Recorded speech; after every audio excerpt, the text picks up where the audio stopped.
I now have a mixture of motorcycle gear to show you.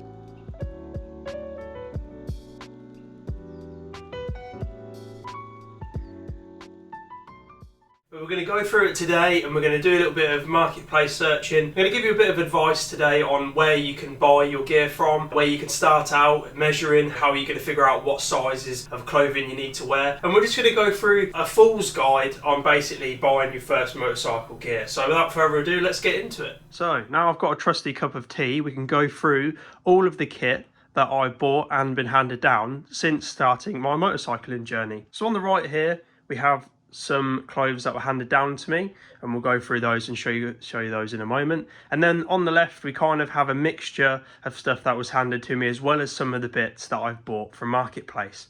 So most of the stuff you see here today I haven't actually bought brand new. Most of it is used, apart from a very trusted source for the helmet, but I'll get to that in a little bit. So yeah, without further ado, let's get into it. We'll start off with the textiles on the right. So these were Wolfsport two-piece textiles. They have all the foam padding, and I basically wore a mixture of, well, I wore my jeans and my Timberland boots for the direct access test, and I wore the jacket because the jacket fitted me, but the trousers did not. These were too long. Yeah, well, I'm a short ass, so 5'8", I think, on a good day. So yeah, I didn't wear the trousers for the direct access test, but I did wear the jacket. So if I just go grab that for you. So this is the jacket. This is a Wolfsport. I'm guessing it's an Adventure Alpina X, I guess, is what it is. It's a 2XL. So this basically is what I used for when I was passing the direct access module 1 and module 2. Basically what I wore, and underneath I wore a hoodie, and obviously I wore a green snood. In a previous video, I'll put up basically what I was wearing underneath the kit. And for my bottoms, it was just a regular pair of jeans and my Timberland boots, which not the best footwear to wear whilst taking your test and learning to ride a motorcycle, but it was the only high top sort of boots that I owned. I didn't own any proper motorcycle boots, which leads me on to our first Facebook Marketplace find. So these are Alpine Star boots. I'm not entirely sure which ones specifically they are. Let me bring the boot over for you. So here they are. I bought and picked these up secondhand for about £60. Obviously they're Velcro on the side here, followed by a zip.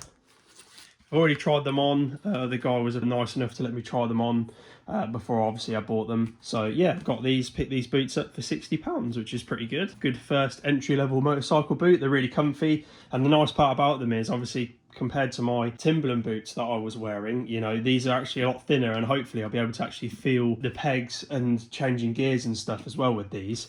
And they've got some solid protection as well. So these were the first Facebook Marketplace buy that I actually did. So yeah, actually a pretty good buy. And whilst I was there, I actually picked up the bottom part of some two-piece leathers. So these are RST Trace Tech Evo 2 leather trousers. And they fit me great. They are size 34, EU 54. And they fit me well. Obviously, being short, they're a bit compact, but to be fair, when you're on the bike and you obviously your knees are bent like this, it's good to have the extra material. I didn't get, I'm not even sure what these are called, I don't know whether they're like knee protectors or whatever, for something to do with like dragging your knee, and I'm definitely not going to be doing any knee dragging unless I fall off. So I'm definitely not going to need those for now, but I'm sure you'll pop it in the comments if they're needed, I suppose, and then I'll obviously buy a set of those. They set me back about £30 second hand on Facebook Marketplace as well. Those are the only two things, obviously those and the boots over there. Those are the only things that I've bought secondhand for Facebook Marketplace. I was basically scouring on there, and I thought to myself, oh, I'm going to buy a helmet brand new that fits me correctly and everything, which will lead me on to the helmet in just a second. I basically want to buy a helmet brand new. I think that's the most safest port of call, especially, I suppose you can get away with buying motorcycle gear like this. Obviously you've seen the boots and you've seen the trousers. They're not damaged, do you know what I mean? You can go and view them, and you can go and see if they're actually physically damaged, or if they've got any, I think it's called road rash, I think, if people have fallen off on them, etc, etc. And these haven't been, do you know what I mean, they're all still in really brand, as you can see, they're still brand new condition. Same with the boots. I showed you a close-up shot of the boots, and they're still basically practically brand new. So we'll go on to the helmet now. So this is a LS2 helmet. Pretty standard helmet. I am again very grateful to be given this. I did borrow a helmet from Cam Rider up until the time in between my module 1 and my module 2, my second module 2 test, and this is actually the helmet that I passed in. Yeah, I guess it's got some sentimental value to it. This, however, is still well too small for my head. I'll tell you what, I'll pop it on for you and I'll show you what I mean. Firstly, putting it on, it squeezes the crap out of my head when I pop it on, and it absolutely hurts kills my ears. I'm not sure if you can hear me, and secondly, I proper have to pull it down to get it to fit my face. And as you can see there, it only just covers my chin. In fact, it actually sticks out slightly below the chin area, so it's not ideal. And it proper kills when you take the helmet off as well. But it works for the basis of what I needed it to do for the test, and it's also full-on safety rated on the back, so it's safe. And it's a trusted source that lent me it as well. Being family members, I'm going to trust them, do you know what I mean? So in my case, I would like to buy my own helmet moving forward. But yeah, it definitely come in handy, and it has a little bit of sentimental value to it now as well. Helmet that I passed in.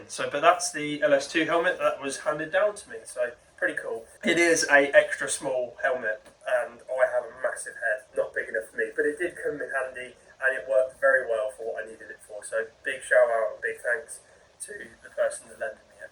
I suppose the last thing on the list now is the selection of gloves that we've got here. These were also handed down to me. I think I chose the set of gloves that did fit me the most for the direct access module 2 test. The only problem I've seen with these gloves, and I'm not sure if it's because they're too small, is because when I've got my hands really gripped to the handlebars, it really starts to hurt my knuckles. So I'm not sure whether that's because these gloves are too small. I'm just going to assume that it's because they are too small for my hands. So I probably will have to get myself a new set of gloves, but these also come in handy for the person. If you are watching this video that lent me these gloves, I am very grateful for them, and they did get me through my direct access test.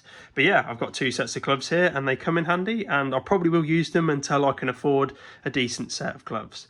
But yeah, that's pretty much it for all the gear that I own currently. We'll see if we can track down the suit jacket for the trousers, because these are a 2-piece leather set. Hopefully, my plan is that we can buy the jacket that came with these trousers, and then what I'm going to do is obviously get a helmet. I probably will get some new gloves, and then from there I'm probably just going to wear a hoodie over the 2-piece jacket, and then we're pretty much all ready to go. All we need to do is basically track down and buy a bike. Let me know if I should get a project bike that we repair and restore and then go and ride, or we should just buy a bike and get that riding experience in there. I'm planning on getting a GoPro, and obviously you know this iPhone tends to mess up microphone audio with the past 2 videos, so we are going to go and get ourselves a proper microphone as well. So let's switch over to the computer side now, and we'll do a bit of scouring in Facebook Marketplace and eBay, and then we'll go from there and see what goodies we can find today. So we're going to start from the bottom. We're going to go for boots, and we're going to have a look on Facebook Marketplace and eBay. So for boots, how I found mine is I basically went off of the trainer size that I am. So I'm a size 8 in trainer, so I basically popped that into ChatGPT and basically said, look, I'm a size 8 trainer and I'm looking for motorcycle boots, and it gave me basically what I need to do and what I need to find based off of that. Long story short, it said look for UK size 8 motorcycle boots, and then it gave me the EU comparison size as well, just in case. So we're going to start off on Facebook Marketplace here, and as you can see there's a range of boots on here for sale, and as you can see there's plenty options to choose from. Motorcycle boots, they're all evenly priced. You've got from £50 to £100 and so on and so forth. One thing I would say to do, ask the buyer if you're okay to try them on before you do decide to buy them or not. Quite fortunately, the guy that I went to buy the motorcycle boots and the trousers from did let me try on the boots and the trousers together before I did buy them. So moving on, and let's obviously do a little bit of a search for the trousers. So we'll go trousers, and then as you can see it comes up with the waist size on there. As for the trouser sizes for the conversion from normal clothes to motorcycle kit, exactly the same. I went for, I think the trousers are a 34, UK 34 size, so I went for those. But as you can see here, we have plenty of stuff up for sale here, and it will run you I mean, there's textiles there for £30. There's also some leathers there with the special knee down things. I don't even know what they're called, but you can see they're about £85. Some people do actually sell the two-piece as well, and obviously one-piece leathers, so you could go for those if that's more your style. And as you can see, there's many different sizes. Some people sell clothing as a bundle. Some people are stopping riding motorcycles in general, so they'll just sell all of their kit together. Then you could get a deal on that. But yeah, as far as sizes go, make sure that you basically go for the same size stuff that you normally wear. Motorcycle gear tends to be a lot more grippy, obviously, because it needs to stay in the places that it's sat. So maybe go a tiny bit of a size up. Like I said, I'm a 32 waist and I went for a 34 trouser, but I'm a size 8 trainer and I went for a size 8 boot. So, do you know what I mean? It's kind of one of them. Just make sure you try before you buy most of the time. Just double check that. And then so that's that for trousers. So then we'll go for, now I think next one up is jacket. You could get a textile jacket or you can get a leather jacket. I'm going to go for the leather and hoodie option. I could be wrong. I could instantly regret that. In the summer I could absolutely hate life, so could be wrong, but hey, we'll see when we get to that point. But as you can see, we've got a selection on here all the way from textile. I'm pretty sure that looks similar to the jacket that I've got actually. But yeah, you've got a bunch of jackets on here. There's even some like body armor style stuff that you could get and so on and so forth. And then to be fair, I'm not sure if I'd buy gloves second hand. We can have a little look, see what's on here. There's no harm in looking. Yeah, so people are selling motorcycle gloves. They're cheap on here, unless they're like winter heated ones. I think that's probably why these are expensive. You can see the buttons on there. I would just say buy gloves new. I was lucky to be given some gloves. I did say, look, I literally don't have anything. And they said, oh, well, we've got some spare gloves and you'll need them for your direct access. Because obviously when you get to, say, for my example, Cam Rider or any other places that do the intense courses or training, they're going to have a multitude of gear there for you to try on and check. And it's most of the time, it's not just going to be you on these courses on the day. There's going to be a multitude of people and a multitude of trainers. So you don't really want to go in expecting, oh, I know what helmet I'm going to pick up and I know what gloves I'm going to wear. Because if you get there, it happened to me one time where you get there and someone's already using those gloves and helmet, and then you've got to kind of relearn with the gloves and helmet. So it's always good to buy certain bits of gear if you know you're going to get, well, you are going to get into riding if you're going for your CBT or if you're going for your test. But yeah, I would probably err on the side of caution and just buy gloves new. So we've got, next one is helmets. And to be fair, I'm just going to go straight to Sports Bike Shop, look at the brand new helmets on here. They have a multitude of helmets. You could go into the store. I'm pretty sure they have one. If you look online, they have a Sports Bike Shop near you. You can go in there. They'll help you find the right size helmet. And I would say just buy new. And I'd probably say buy a full face. I do really want a black helmet or a black and red to match my leathers. I'm a bit weird like that. I like matchy colour stuff. My best advice to you would be to buy a helmet brand new. Unless you know somebody you can like trust with your life that has a helmet you can borrow, then I would definitely, buy a helmet brand new. Obviously, this is all just advice. You go and do what you want to do. But yeah, I'm not even gonna look on Facebook Marketplace and eBay for a second-hand helmet. I think it's just, you want to buy something obviously that's rated on the back. So I think we go down here that you see it's got ECE 22.06. That's obviously what you want. And if you're going to eventually do track days and stuff, I suppose you'll probably want the approved stickers down here. So you've got ACU Gold and FIM certified, and there's normally the stickers on the back of the helmet as well. So if you want to know if the helmet's certified or not, it usually is on the back of the helmet. There we are. That's pretty much it for new gear. I would probably say Sports Bike Shop. I've seen there's a video on YouTube of a guy literally going in with nothing and getting fully kitted out.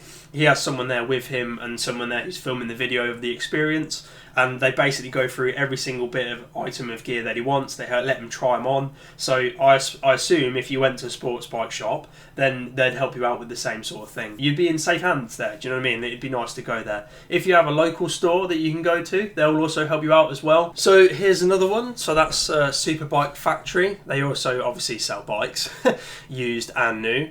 And then they also do all your clothing as well. So you could even buy just brand new clothing. Do you know what I mean? They even do everything from luggage. So if there was a few websites I could recommend, Superbike Factory and Sports Bike Shop are probably your best bets. If you have a local one, go there, make sure you try it on. Sometimes it's nice just to go to a place. Ordering online, I mean, I'm going to probably go to Sports Bike Shop to try on helmets and see where I'm at. Make sure you can go and try on your kit. I would probably advise to not order online, especially if it's new and you've like never, you know, you're brand new to riding, you've just passed like me. I like to go out and, do you know what I mean, and try on the kit and stuff like that. But I think we've covered all the bases. And that's pretty much it, guys. I hope this video was helpful. It's nice for me to film a video like this, to be fair, because I mean, it is cold.